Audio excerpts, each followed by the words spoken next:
How to Survive the American Revolution, Chapter 16. 2 hours later, Nate opened his eyes. Where was he? He seemed to be inside a big, deep hole. There was dirt and grass everywhere, even in his mouth. He must be in his grave. He had been buried alive. He sat up, coughing and gasping. No, this hole was not a grave, and Nate was still alive. Explosions and the smell of gunpowder smoke helped clear his mind. And he remembered the redcoat attack, Samuel, Hessians charging over the hill, that grunting soldier with his bayonet, the explosion. It must have been a shell, one of those new exploding cannonballs. It had blasted this crater in the ground. Somehow Nate had tumbled inside it. Nate struggled to his feet and checked himself from head to toe. His pants were ripped. The cut on his face was oozing blood. He felt like he'd been run over by a horse wagon, but amazingly, he was in one piece. He spat the dirt from his mouth and turned around, then reeled back in fear. There was a hand, a bloody hand, hanging over the edge of the crater. Nate crept closer until he could see that the hand was attached to a man, the Hessian. The soldier was splayed out on his back with one leg twisted in a way it shouldn't be. His silver cap was next to him, the musket and bayonet near his feet. His eyes were opened wide, unblinking. He was dead. Nate wanted to turn away, but he couldn't. The Hessian's eyes seemed to grab hold of Nate's, forcing him to look. He was very young. Nate could see around Paul's age. He didn't look like a bloodthirsty killer anymore. He looked like someone's son, an older brother. Nate stood there until finally a cannon blast from somewhere very close jolted him out of his trance. The battle was still raging. He felt like he'd woken up from one nightmare only to be locked inside a new one. Cannons and musket fire seemed to be crackling on both sides of him. The air was thick with smoke. What had happened to Paul and the men? How would Nate get back to the fort on Brooklyn Heights?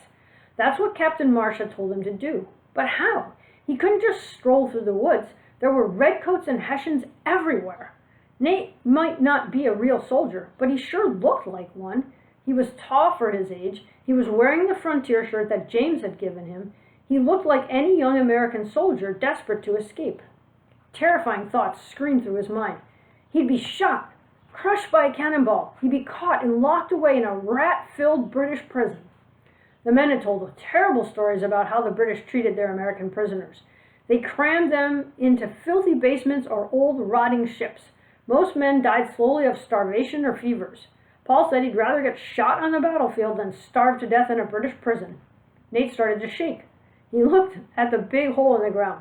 Maybe he should just climb back down and curl up into a ball. What else could he do? And then once again, his mind flashed to the pirate Slash O'Shea. He remembered a story Papa had told him, about a time Slash was in London. He'd been working as a pirate for a few years. He'd come ashore to hand out gold coins to poor kids on the streets. A policeman spotted Slash and started to chase him. Slash managed to duck into a tavern. Inside was a man wearing a fancy blue velvet coat and top hat. Slash dug into his pockets and pulled out a handful of gold coins. He slapped them on the table in front of the man. "For your coat and hat." A minute later, Slash was strolling out of the tavern in that fancy outfit. He strolled right past a group of policemen, tipping his hat like a gentleman. Slash escaped from London that night and was soon back at sea. Nate looked at the Hessian lying on the ground, and he knew what he had to do. He knelt down and unbuttoned the brass buttons of the green coat.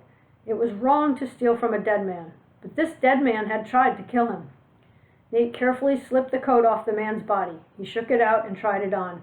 It hung down past Nate's knees, but Nate could easily fix that. He shrugged it off and used the Hessian's razor-sharp bayonet to help him tear off the bottom of the coat. He tried it on again. Better. Next, he put on the helmet. He had to push it back so it didn't cover his eyes. Finally, he picked up the Hessian's musket and bayonet and put it over his shoulder. Nate stood there, too scared to move. He just had to get out of the woods and across the field to the fort. It was only about a mile from here, Nate guessed. If he walked quickly, he'd be back inside the fort in 15 minutes. But looking ahead, Nate felt like he had to cross an ocean, without a boat, in a storm, by himself. He closed his eyes, and there it was, the feeling of Papa's hand on his shoulder. He moved his fingers and imagined Eliza's hand in his. And he started walking.